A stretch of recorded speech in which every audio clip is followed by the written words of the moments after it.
आज खऱ्या अर्थाने स्थायी समितीची सभापती म्हणून माझी निवड झाली। या ठिकाणी महाराष्ट्राचे आराध्य दैवत राजाशाहू छत्रपती शिवाजी महाराज, धर्मवीर छत्रपती संभाजी महाराज, भारतरत्न डॉक्टर बाबासाहेब आंबेडकर, क्रांतिज्योती सावित्रीबाई फुले, क्रांतियोग महात्मा ज्योतिबा फुले, त्याचबरोबर यांना त्रिवार अभिवादन करून आज या ठिकाणी आपल्या देशाचे प्रधानमंत्री आदरणीय नरेंद्र मोदी साहेबांच्या, त्याचबरोबर या ठिकाणी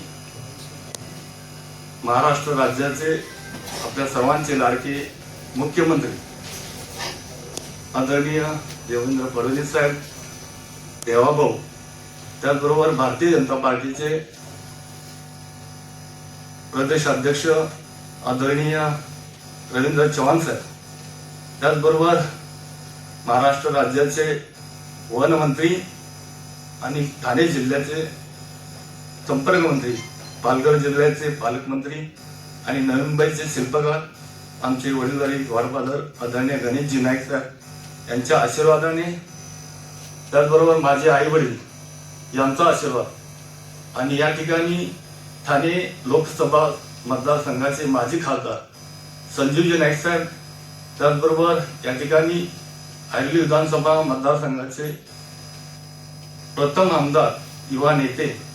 आदरणीय संदीपजी नाईक साहेब यांच्या मार्गदर्शनाने, त्याचबरोबर या ठिकाणी नवी मुंबईचे माजी महापौर आणि या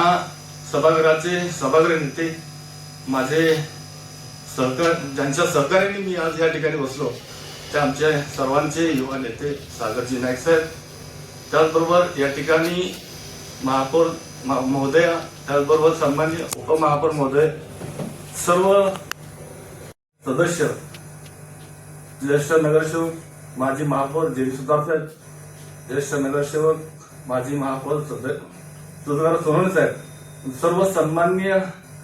या ठिकाणी खऱ्या अर्थाने या सभागृहामध्ये मला सातत्याने सहकार्य करणारे माझे सर्व पक्षीय सदस्य, मी सर्वप्रथम आपल्या सर्वांचं अभिनंदन करतो। आज या ठिकाणी ही आज जी महत्वाची समिती आहे, या महत्वाच्या समितीमध्ये मला मान सन्मान दिला। सर्वांनी मला या ठिकाणी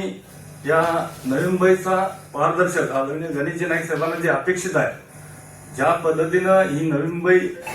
घडवली, दिशा दिली आदरणीय गणेशजी नाईक साहेबांनी आणि त्यांचं धोरण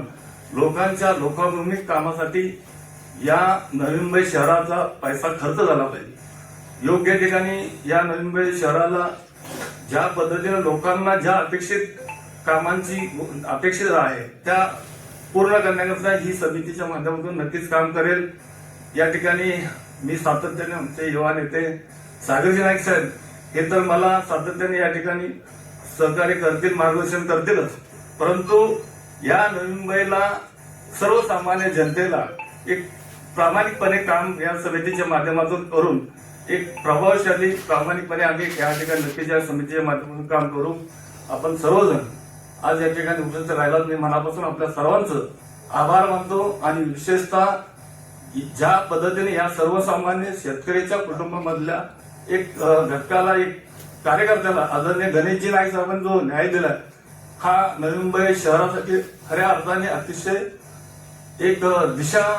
घडवणारा, एक लोकांमध्ये त्याचा संदेश चांगल्या पद्धतीने